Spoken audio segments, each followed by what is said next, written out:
Thanks so much for joining us for another episode of Enlightened Conversations, where we invite our hosts and guests to share their views on the world, work, and their personal lives in an enlightened way. This season, we're also looking forward to engaging more with our audience, hearing your enlightened views, and answering questions and topics you would like us to weigh in on. Today's episode is hosted by Michelle Lightworker.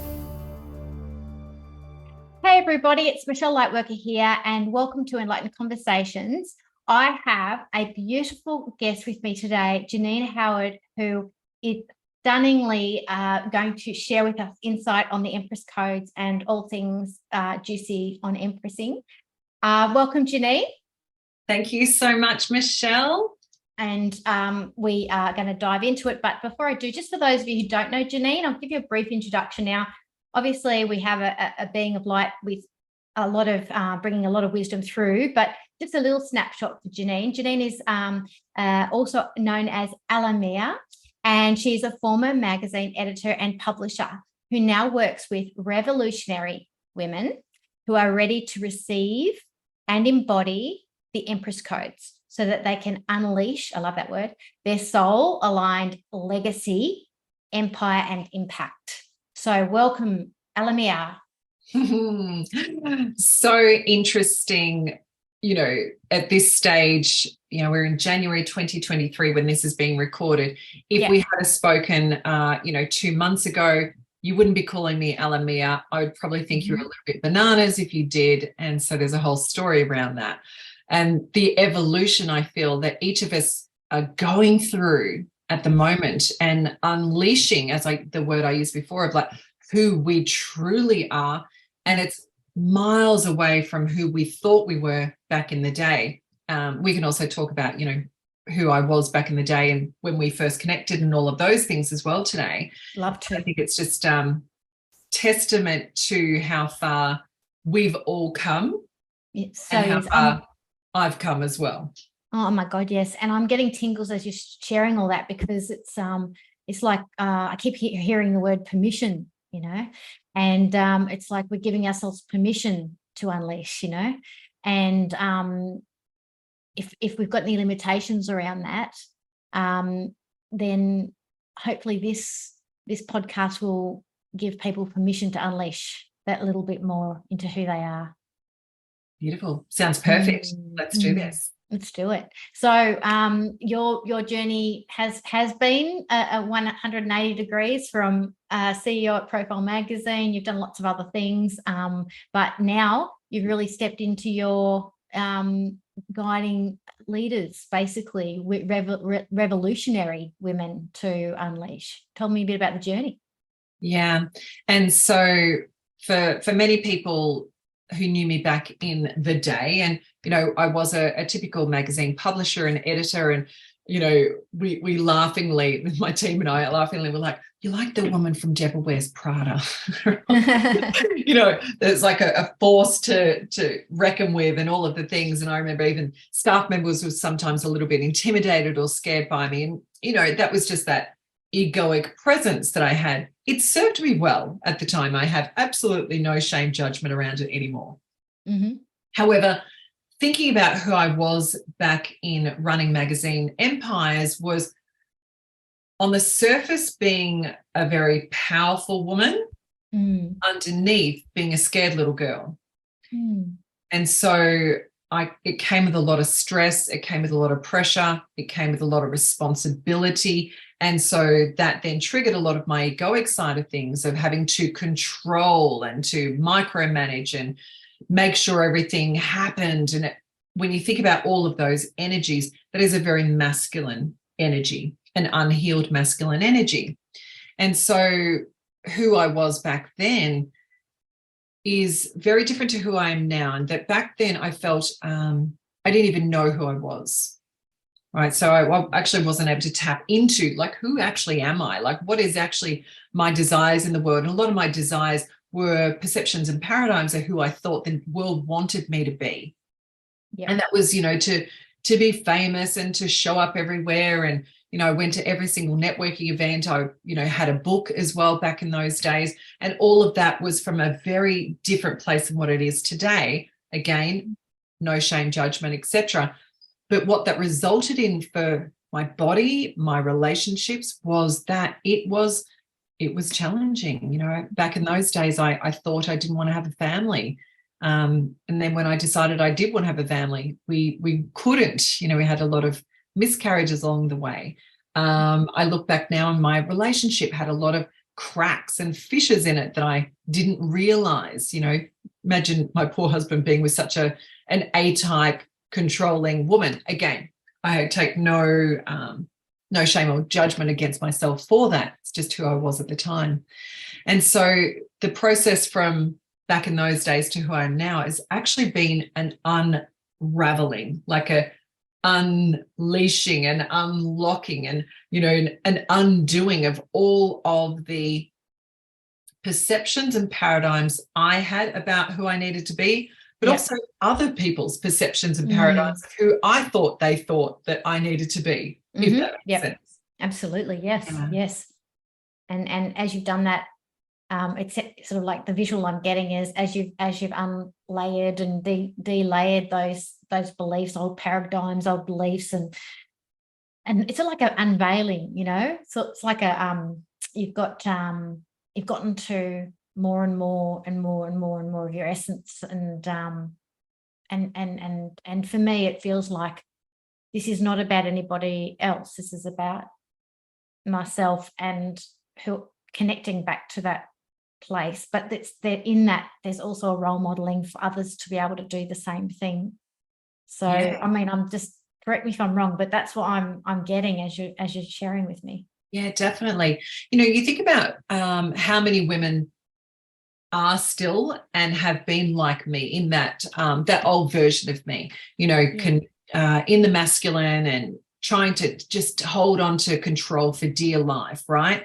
And how many women have the opportunity now, right? If people like me can go first and show them that stepping fully into your authentic you, and I want to go further with that because it's even more deeper than that. It's the organic essence of who you truly are. You know, I term it the organic blueprint of your sacred heart space. You know, that's actually who we truly are. If women like myself, and I'm doing like myself in that who I thought I had to be back in the day, very corporate and all of those kind of things.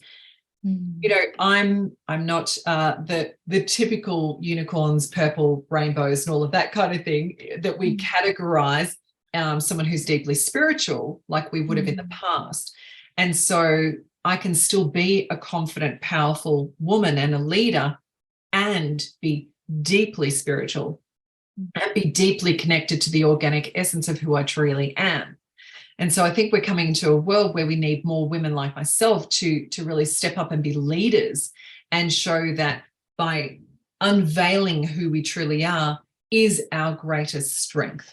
I agree, 100%, 1,000,000%. And it's interesting because it's like, what are we assigning power to, isn't it? Really? Yeah. And so because we're reclaiming something, we're reimagining what actually is authentically powerful, like what really is powerful, not the controlling and that kind of thing, but what is extremely powerful when we allow ourselves to feel it. I can only imagine that that's what part of the Empress Codes is about. Yeah, absolutely. And so let's go to the Empress Codes. Like, where did they come from? How did they come to light? And so on my journey, I went from the hard-assed magazine publisher, and I got pregnant with my first child. And so that was deeply impactful, not just from becoming a parent, but me understanding how powerful I actually was and what I was capable of beyond, the money and the literal growing of companies. And so one experience that I had, and some people may have actually heard this story from me before, is when I birthed my baby, I did a home birth. Wasn't really chosen. It just played out that way. And I just went with whatever needed to happen. Yeah. And so during the actual birthing process, my baby started turning posterior. Now, if I was in a hospital, I would have been sent to have a cesarean straight away. My midwife, however, said to me, your body knows what to do. What do you need to do? And so I went so intuitively within and allowed my body and my energy to completely take over. And so my body knew exactly what to do. It started doing movements to allow that baby to come back around. And wow, I'm vaguely aware of this. However, my midwife tells the story really well. I started to fully channel and speak in tongues. And, you know, she said speak in tongue, but I fully started to channel the goddess energy. wow. And so I know now that from allowing that really divine, pure connection, that I removed my mind out of it, I removed even my physical body and just allowed myself to be fully taken over. I was completely supported by goddess energy to birth that baby. So within 5.5 hours, I had it was amazing, magical home birth, right? And in that power of doing that, I realized I could do anything. And so from that moment, I decided to sell the magazine and create my life. It was like I got rebirthed. Wow, that is phenomenal. That is amazing. Timing's interesting as well. So if anyone knows anything about astrologically placements and all of things, so December 2012 was a pivotal point in the history of the earth. And so he was born in the early February of 2013. So, you know, momentous time on the planet. And so from then, I literally then like created the life that I desired. So my husband decided to leave his corporate job and be an actor. I then decided to start a coaching business. And since then, we've really kept unhooking from all of the paradigms and constructs that society tells us that we need to do. You know, like as a man, like he needs to have a job and work full time and all of that. No, actually, he gets to go and be creative and pursue his passions. And that makes him a better dad and a better husband. For me, the way of living is that I didn't have to work hard anymore. I didn't have to do 7 days a week, 80 hours a week doing magazines. I could actually get paid that and more by working far less. So all of this new way of being started coming through. So we literally were doing it. And these, I would now call them codes, the Empress Codes. Back in the day, it came through as, it felt like energetic pillars. Yes. Right. So when I went into meditation and into my journaling practice, these 4 pillars started to come through. Now, back then, it was more a marketing angle.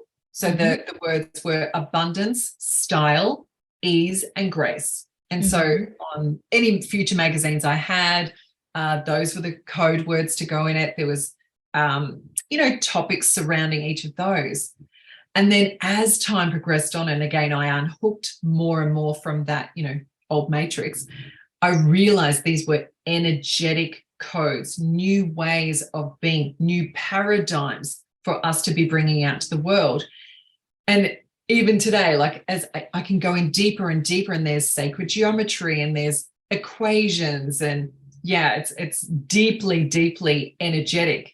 And so when my clients start embodying these Empress Codes into their world and living by them, so these unhooking, they start to expand rapidly, right? So one of the codes we were just talking about before I got on the call here with you was that the old construct of, say, success was that if you put in the hard work plus time equals success. Yep. The Empress Code of ease is the opposite of that. Yes. So it's the more that you can step into the ease and the flow plus no time equals success. So time is a construct that isn't actually relevant in the Empress Codes because it can happen instantaneously. And the less we work hard in the hustle, the less that, you know, we've all talked about the hustle culture, and now it's flipped on its head. So we're all getting it anyway. Yes. So the more that we embody this, the more that we'll actually understand that all of the freedom, the sovereignty, the success, the abundance is all in the converse to what we're being taught and programmed. Does that Yeah, make sense? absolutely. And the reality is, the more we're unhooking from control, and the less we give, and the more that we're giving ourselves permission to receive all the assistance, all the resources spiritually that can carry us to make things happen, magic, magic, magic, magic. The more we allow that and we give ourselves permission to hook into that, the quicker things happen anyway. I mean, really, I often wonder, how the hell did I get all that done? Like, the time flies. It's just like a ridiculous amount of time. And the tasks are easier because potentially, I mean, I don't think this is just my style, but potentially we get told to do things a certain way that makes it so much easier for us in every other area of our life. Like, I've got a million examples on that, but you know, batching tasks and things like that is something that I do a lot, because I get into the energy of that and connect with that. And then once I've done all that, and it could be that I've, I don't know, had a download from a full moon, and it's just like, it's got a million things in it, and so I've gone, okay, I'll do all my batching of all my blogs and schedule them, and that'll just all be done, and then it frees up all this energy for other things. So I mean, I've got a million examples on how that works in my life, but it is true, the path of ease and grace is one where you're not holding on to things you think you need to control things. And because your plate isn't so full, and because your plate is clear, you get more. It's like a perpetual momentum thing. You get more help and more help and more help. And then there's, and then it's just, life is so like, it is so much easier. I mean, things happen, like challenges happen, but when you just allow them to be whatever they are and don't fight them or judge them, you find and invite more help, it just becomes a normal way of living, doesn't it? It's just so different. Completely different. And I feel like what you're feeling into then is, so when I'm speaking into the Empress Codes and energetically stepping into it, you go up the frequency scale. Yep. Right. So up the vortex of the frequency scale. So we always talk about, like Christy Marie Sheldon does, that it's, you know, love and above. We want to go into those frequencies. When we move into those frequencies and we stay in alignment with those, so that the pillars of the Empress Codes embody that frequency of love, and we do everything from that love space, there is no time. You don't need time to get anything done. You don't need time or space to have clients or revenue to come in. So, for example, one of the activations that I have my clients listen to on a regular basis is the entrepreneurial grid. Now, the frequency of that, like the spark of that, was gifted to me by another mentor many, many years ago. And so now I teach this. And it's when we go into this energetic field, we can call our clients in without doing anything. Yes. Now, I want to be mindful that sometimes people go, oh, I just sit there and meditate all day. Well, no, actually, this is the work. Like, if there was work, this is the energetic work of going out into the unified field and calling people back in. And so we were just talking about results of this yesterday with a group of my mastermind clients.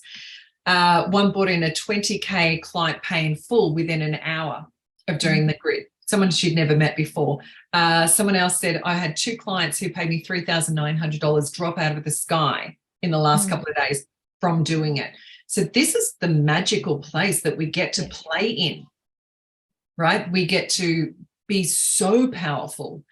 You know, when I channel different goddesses and energies and so forth, you know, the message is always, we are so more powerful than we know. Like, far beyond our brains can comprehend. And this is the world that we're moving into, where this becomes the new normal.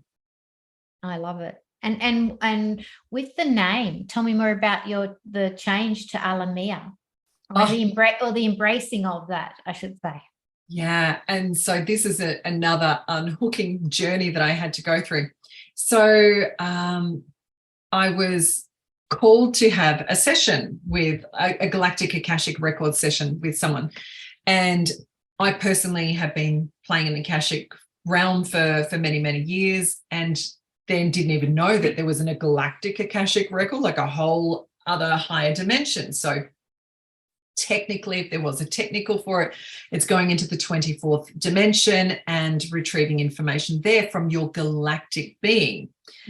So in this, you know, it's like, just go with it. I'm very much about like, yeah, just go with it. I'm cool with all of this. So we went into my galactic Akashic records, and the name came through, and I'll speak in a moment about how the names come through, because that's always interesting. But he downloaded the name for me, which is beautiful. And so he says to me, so your galactic Akashic name, or your galactic soul name, is Alar-Mia. Not only that, Genine, yes, you, Genine, are the queen of the celestial race of Andromeda. And so, you know, you're going, yeah, like, sure, whatever, that's cool. Like, and your ego is saying, I see, Jodra's destined for greatness. Hello, look at me. Boom. Boom. Right. So, you know, ego got a good stroking. And then what was even more interesting about this reading, he said to me, this was just before the December 12/12 portal. And he said, and you are the key that we've been searching for, that we didn't know that we were searching for, that is required to open the portal on December 12. Wow. And so energetically and physically, I showed up to this particular activation that we did on December 12/12, bringing or aligning the pyramids of Giza through Sirius to Andromeda galaxy. Oh, wow. Now, this is a realm that, like, it sounds a bit nutbag talking about, like, I still think it's a bit nutbag. However, everything made sense to me. Like, it was a knowing, just, yep, of course that's what I'm doing. Yes. Of course that's what I'm doing. You know, of course I'm tattooed with the pyramid anyway. Of course I've got pyramids everywhere around me. You know, of course I was channeling Goddess Isis, you know, all of this crazy stuff. So what I really pause for a moment and remind everybody, the person who I was, say, prior to 2012 would not be speaking about this in any way, shape or form. And so the evolution that I have been through and am still going through, and all of Earth, the conversations, like enlightened conversations that we're having these days. I mean, Michelle, you were actually a leader way back in the day. Thank you. Around all of this. Yeah. Right. And so now the conversations that you're bringing forth are at such an elevated frequency. So I wanted to honor you for that. Thank you. Thanks, Genine. Alar-Mia. Thank you. You're welcome.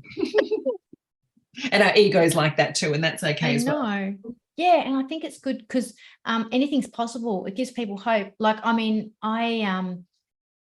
like when I read your post about that when you noticed on Instagram someone had used your Empress Codes, and then the way you'd approach it was with such maturity, and it's like, you know, hang on a sec, I don't own these, and that kind of thing. I really resonated because when I was back in 2005, when I was guided to get a group of people together and just teach them Lightworker practitioner training, I was downloading 12 principles. You could say they're codes too, because they're really high vibe, like principles, like love is one of them, and honesty, open-mindedness, willingness. That, like, there's 12, and the more I've worked, the more I'm going, these just aren't principles. These are more than, it's a bit like your pillars. And I'm like, I get that. You really get, there's an essence or something in them. There's something more tangible. And the more you talk about them, the more you give examples, the more you come from them, the more elevated you are, I think, as a teacher. But the way that came through for me was I didn't even know what they were in front of a whole group of people. So I was really in a humbled space of going, where the hell, what am I doing? What am I doing? And so I think the best leaders just give themselves permission to allow the information to come through. Yeah. And by that happening, if more than one of us are getting the same information, we're not competing or criticizing each other, you know. There is the shadow aspect of it, I guess, where people feel so insecure, but then they find something and they want to use it. And so the intentionality around that is, I'm just gonna use this information. I'm not gonna honor where it came from, even if it's in the physical realm, you know, through somebody I've witnessed. And I think there's a respect there too. I've always said that I stand on the shoulders of giants, both here and across the, realm, in the other realms. But I feel like I need to say that because you handled it so gracefully and so beautifully. And the words you used were that you knew that when you reached out to this person, you needed to come from a place of, let me just go to the thing. You said, was I initially triggered by the post? Yep, when I took a deep breath and asked for guidance, and it was to connect rather than condemn. It was to reach out rather than to repel. It was to love rather than hate. And this is one of the new ways of doing business that is coming through. We're here to unite, to collaborate, to connect, to love, to end judgment, to end jealousy, to end hate, to end separation. And this is why I believe that I downloaded the Empress Codes, because I can handle them in a sacred way. I could love them, honor them, share them, and let go of them, because they are not mine. They are not hers. They are ours, yours.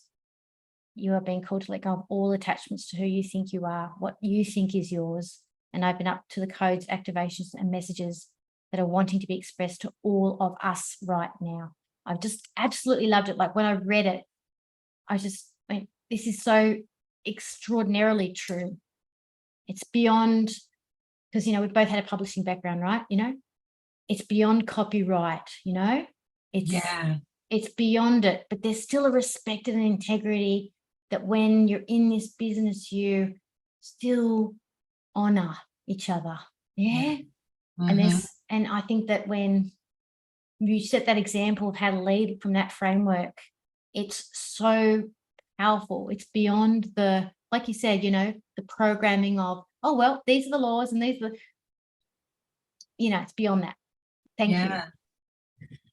Yeah, and I've experienced this myself, being a publishing background, like, gosh, we've, there's trademarking and all of these things. And I've, made mistakes over the years and also been, accused of things that I haven't at all of these, right?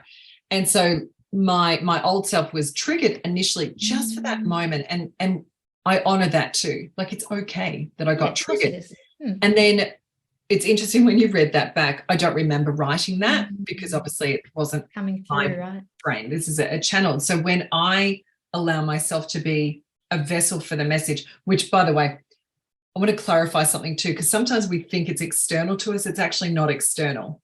And it feels like it's coming through us into it, but it's actually in our energetic field anyway. And so it gets calibrated in the heart space. I love that you said that.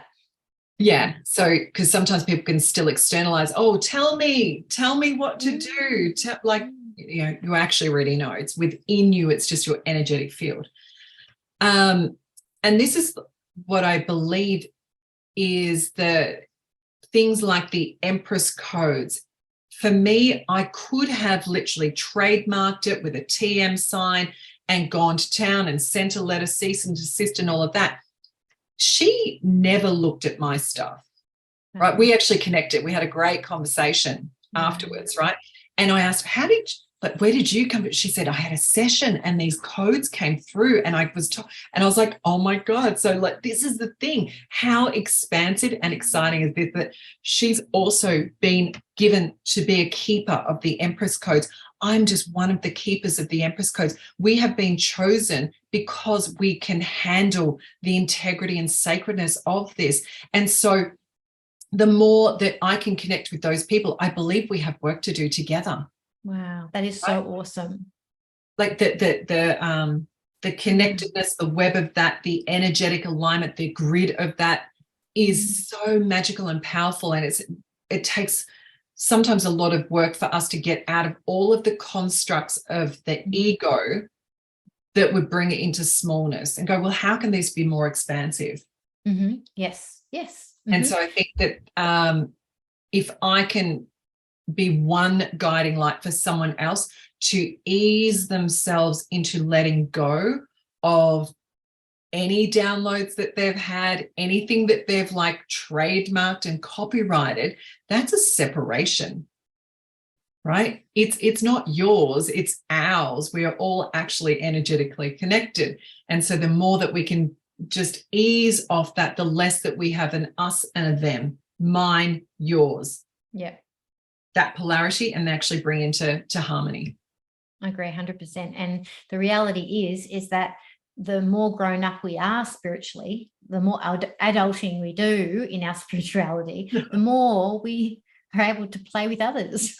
Yeah. It's like preschool, isn't it? But I mean, it is like that though. And I find that the work that I used to do as an individual in channeling and having to harness it and understand it and embody it and all that, by writing it and teaching it and talking about it and doing readings on it and sessions on it and coaching, it's changed now to my growth comes from expanding into collaborations with others through conversation, sharing ideas, agreeing on what is the next messages, it's not just about me, it's about we. It never was about me, but it feels more about we now.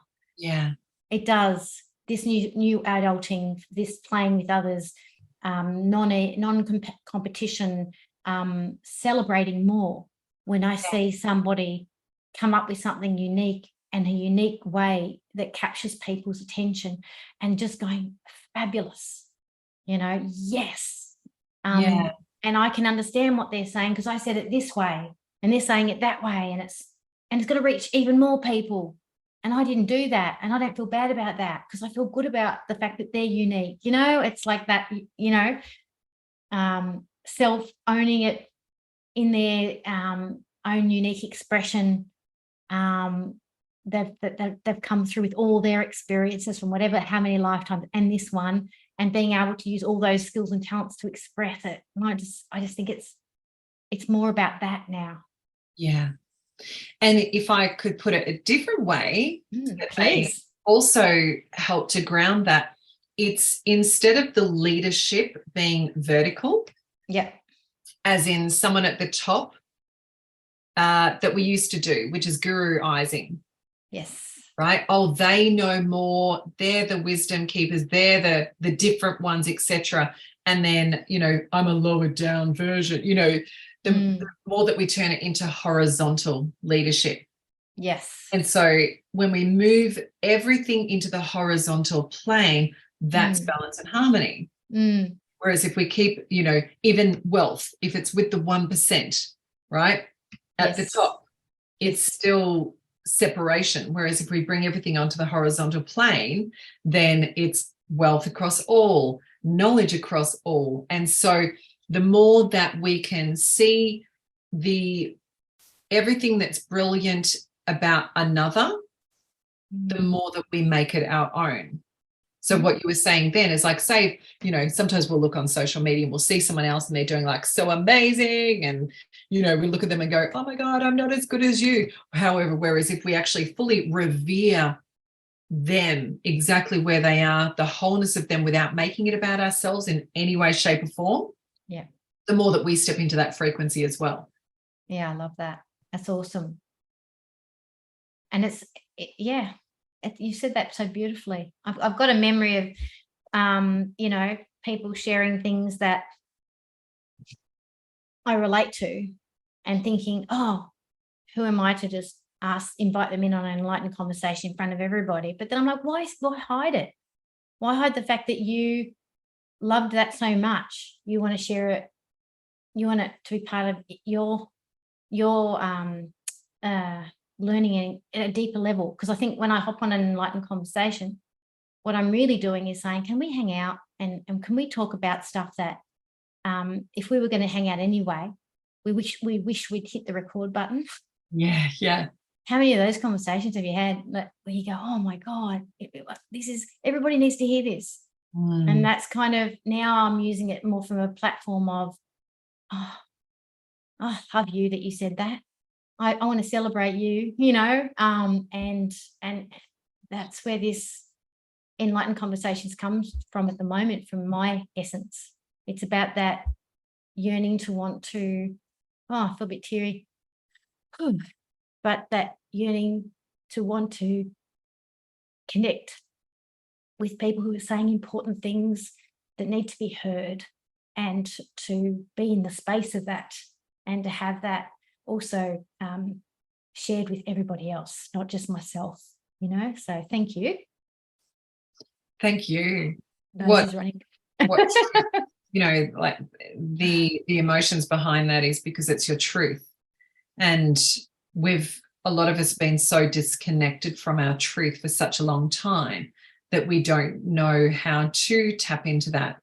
And so, you know, I'm so blessed that I'm in a space now where I've allowed myself to really tap into that essence, because that's where it's connection and power, vulnerability, all of these beautiful feminine essences that are now leading the way of the new earth. All of the unhealed masculine, the toxic patriarchy that we were conditioned was how we lived by. Like women like yourself, myself, others listening to this are absolutely flipping it, and men as well. Yeah, definitely. I love that men are, that we're flipping everything. That we're acknowledging that it's energies are embodied by all genders. So it's just about acknowledging where we are on the spectrum. You know, it's like, where am I on the spectrum of toxic masculinity or healthy, spiritual, evolved masculinity, or same with the feminine? Where am I shutting myself down to the point where I'm completely like oppressed and too vulnerable, to the place of empowered vulnerability where I can share my truth and I know that when I'm sharing my truth and from that place that people, it does reach into someone's soul and do something. It's got to, it's because it's that authenticity that, you know, people feel it, you know, when you're really there, and that's healing, you know. And I think like we could role model it, but when people actually do it for themselves, they have so much power and influence in their environment. When they do it in a positive way, so much power. I think of Greta, what's her name? Last name? Who's a climate change activist? Gosh, it's escaped me now. But Greta's stepped into some words that have been extremely powerful and authentic and vulnerable at times that I think have really moved people to go, oh, I felt that. Some people have a bit of they're not holding back. They're really saying what they feel from that place. Oh, powerful. You know, and we are at a revolutionary time in history. There's my dog snoring back there, but we're at a revolutionary time. I love that. Just stand on the floor. That conversations are different, that we're actually having more impact with the words, the vibration that's coming through us. Oh, that's actually just a sidebar that I wanted to just nuance. Yeah, please. You know, we're talking about my galactic soul name, Alar-Mia. Yes. I actually got to experience what it's like to download what that is for someone else. I was doing a VIP day with someone, and we actually do a connecting with their organic soul blueprint to find out what business entity wants to be expressed through them out to the world. Super cool, super amazing, like super, just amazing. Fun and luxe and everything. Anyway, during this, she said to me, oh, I wonder if you could download my galactic soul name. And I'm like, yeah, blah, blah. I don't do that, you know. Anyway, during this channeling session, I actually started feeling a set of frequencies coming through. And then these frequencies started to have a sound attached to them, right? And so then it was like 4 little pieces, and each of these frequencies started turning into a sound. And then that sound turned into a word. And next thing you know, I've gone, I just downloaded your galactic soul name. And she says to me, what was it? What was it? Tell me. And I was like, oh, well, just don't want to tell you just yet. She goes, well, I actually downloaded it as well. Now, this is someone who's not, you know, down with the woo, as we would normally say, right? You know, just to poke fun. Anyway, and I said to her, well, okay, what do you think it is? Anyway, she started making these sounds. She goes, I don't quite have it, but I've got these sounds. I was like, holy heck. It was the same sounds. And so we both downloaded what then came into her soul name. So my explanation on that is that we are all getting information at all times. Doesn't matter who you are, doesn't matter how woo-woo you are, spiritual are, not, etc. We're all getting information which comes down as light codes and frequency all the time. So if we allow more space and dropping out of ego and the humanness, there is so much information and wisdom that's coming through at the moment. There's so much. We can flip everything. We can flip finance, education, medical, like everything that we know, business can all be completely flipped like that if we choose to. And when we're ready to, we will do that. Yeah, that's awesome. Oh, that's fantastic. Did she get them?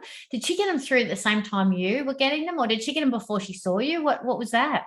It was during our channeled session. Wow. Yeah. So it was like this. Same time. Wow. How awesome is that? It was pretty cool. That's mind-blowing. That's mind-blowing. I loved how you said that you do the in your sessions that you identify the blueprint of the business entity that wants to come through. Yeah.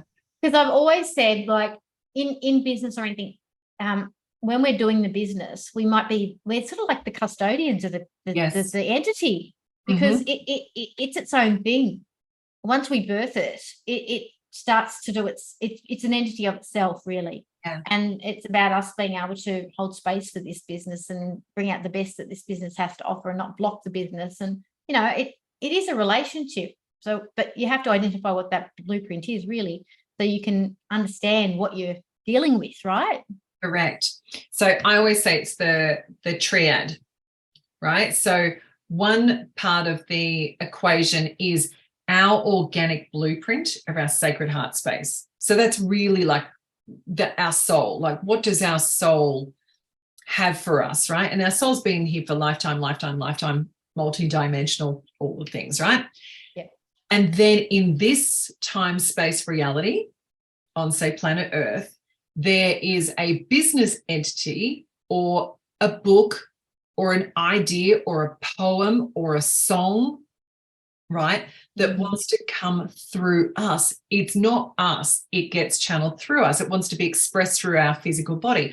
So, you know, go and watch the movie, of how Queen, Freddie Mercury used to download his songs, or like Elton John and his writing partner. Like, I'm going, they are channeling. They're literally channeling.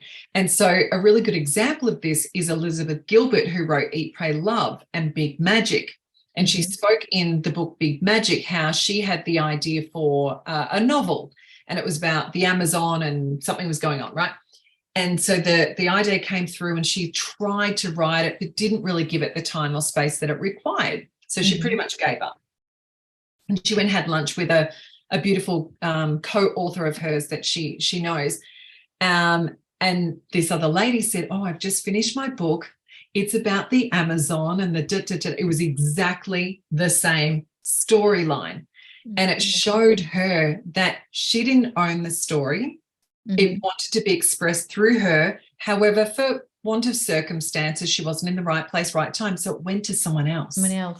Yeah. And this is also where I see things like the Empress Codes. It's not mine. Yes. Right. I'm just one of the custodians, and I can't be the only custodian the entire planet for it. Like, what a responsibility, right? I'm only just me, myself, and I homeschool my kids. So I've got a life and a husband and want to travel. Exactly. So think about, you know, the business, the song, the poem, all of that. It just wants to co-create with you. So that's part 2.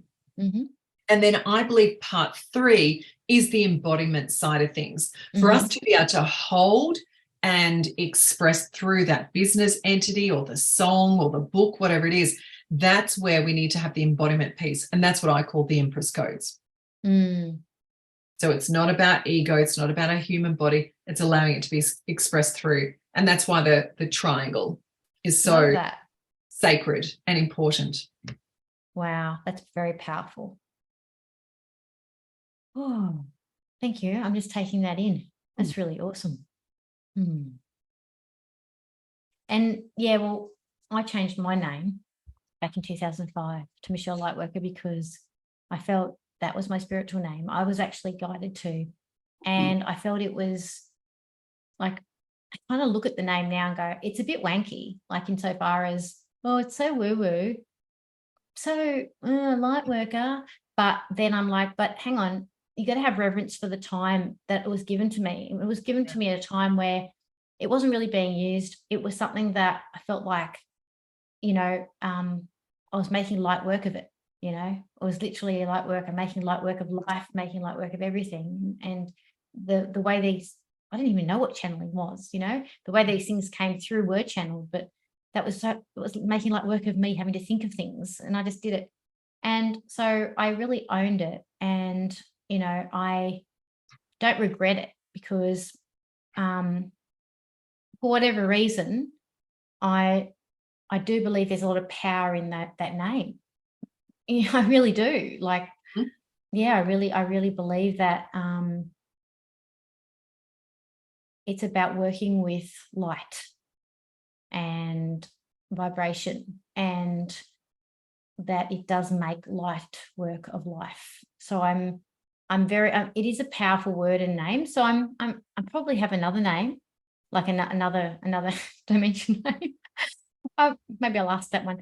But I haven't. Yeah, I have. I was asked to change my name to be a bit of a advocate for the light workers to follow. I think not to follow me, just to come after me, with me, whatever. Like you said, I've led it way back then. Yeah, and there were so many light workers who were doing the work, doing all the energetic work on the planet. And now I had a VIP session with a beautiful duo from Canada this morning, a mother and daughter duo. And I said to them, not me, I didn't say, channel through, that their next level is to actually go first in abundance for the spiritual community, to actually show that, to really earth and ground all of this spiritual work into the 3D plane of earth, is for them to embody wealth and abundance. Because it was often rejected from the spiritual community. Oh, I don't need to be wealthy, I don't like material things, and all of that. So it's an old mixed up construct and paradigm. So these days it's like, no, actually we need the healers and the light workers of the world to actually go first and to lead us into the new earth. And so to do that on this earth, you need money. Go make lots of money. So it's just so interesting when those type of clients embody the abundance code of the Empress Codes, that they flip everything they know about money completely on its head, and then watching them go for charging, $120 a session to now that's a $4,444 a session, and, 50K offers and 100 and all of this, like really stepping into the allness of it all, not just part aspects of it. So that's when we get that holistic power from a space of love. Yeah, absolutely. Always more powerful. And I'd like to say, who better to have the money? We can do more. I mean, we can do more cool things for people and the world and each other, and so I'm all for that. Absolutely. And so what's on your you've got a lot of things going on. Are you doing some travel this year? Are you with the family? You're moving at the moment? What's happening for your 2023? Yeah, so if you had asked me this time last year, I would have been going, we're scaling the business and we're doing Facebook ads and funnels and we're making, 100K months and all of this. I had to unhook from a lot of that old programming. So now this year is really about spaciousness and desires. So we're moving over to Italy for a few months later in the year. So 50th birthday coming up this year. So we're heading over there. We have no secure plans. We're like one-way tickets bought. We've got, a villa booked in Amalfi Coast for a week and lots of friends coming over. So we're doing that. I'll be running my international retreats again. So we've got a Bali retreat coming up. We'll do a retreat in Italy. We'll have another location where we'll do that. Co-creating a book and also my own book is starting to be channeled through too. That all sounds like a lot. However, it's not actually a lot. I like to keep things still very spacious. I mentioned before, we homeschool our children. We actually unschool them, which means it's all about freedom, about fun, about play. And so for me, it's about keeping myself as open and expansive without locking myself down to lots of things. I don't like working hard. I don't like being on the computer much. It takes me out of my flow. So I think it's going to be a really abundant year of connection, intimacy, desires, experiences. Oh, sounds beautiful. It sounds very balanced. Sounds like you're in your purpose, but you're allowing space for everything else to also be part of that. And it just feels really yummy. Yeah, it feels really good. Yeah. I can relate to that. I'm going to Bali in about 3 weeks for a couple of weeks. Just come back from Sydney. Saw Moulin Rouge on the weekend, which was fun. Spent 5 days in Melbourne for Christmas. Like, this is the most traveling I've done since COVID hit. So it's been like, oh my God, all these things. And then planning to, because I'm, not working for money and good enough to, happily be in abundance.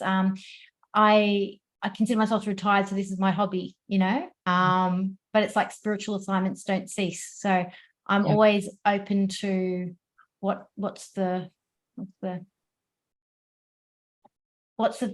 thing I need to do for my expansion. Yeah. And that might be travel, and that might be nothing, and that might be more live streams or whatever this, you know what I mean, is taking its form. To step it up a notch for whatever reason, to engage with the community more. So that was kind of more what came through last week. And yeah, I'm just at a place where I'm feeling curious about how this next phase of my life goes, because if you'd asked me to retire a couple of years ago, I would have been, I'm bored. I wouldn't have understood that part of this new phase also involves the other part.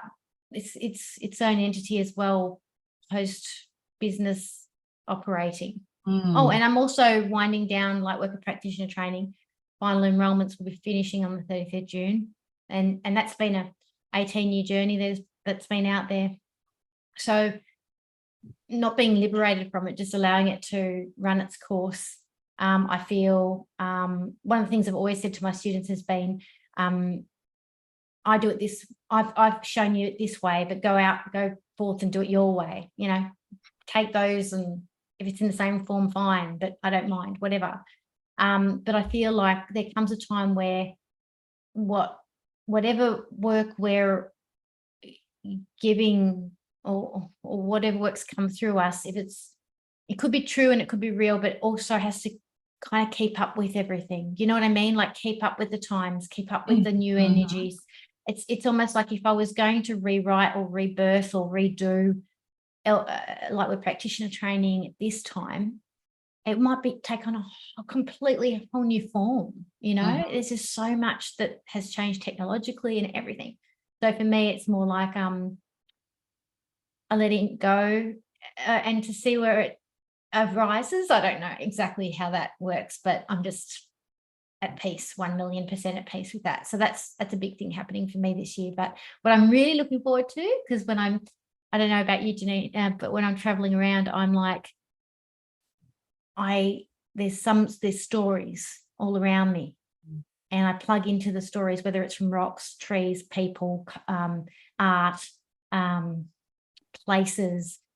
And I feel like sometimes there's meaning. I need to bring awareness to that story, and I feel like I need to kind of travel around and do more of that as part of my soul growth, but also as part of helping with the unlocking. Like you said, you needed to be the one to be available to activate something. Like, you just turn up, and it's more that stuff.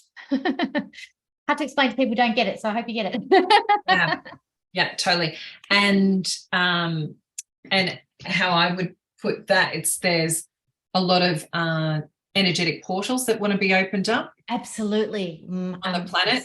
And so it actually requires us to physically go there. Yes. A lot of times we can energetically do things, but now it's like getting to the point of like needing to physically be, south of France, Egypt. Mm-hmm. Yes. I mean, yeah. So maybe I'll see you around, like physically. I mean, I know we kind of, it'd be funny because we've never met sort of technically, like, on the Sunshine Coast, even though we're both on the Sunshine Coast, but it would be funny if we're both somewhere and things require activation, we find ourselves stumbling into each other and going, oh, hello, you're here too. Interesting and no coincidences. No, absolutely not. Well, thank you so much for joining me for this beautiful sharing of awakenings, unleashing, unveilings, stepping into permissions. Whew, it just feels really awesome. I've really enjoyed it. Thank you so much. I'm so grateful. Yeah, thanks, Michelle. And, I know that even just one person listening to this is going to have that catalyst that they were looking for, that they didn't know they were looking for, to give them permission to really unleash themselves. So thanks. Yeah, I agree. Yeah, awesome. Well, thank you again, everybody, for joining us, and we'll look forward to chatting with you again on Enlightened Conversations soon. Bye for now.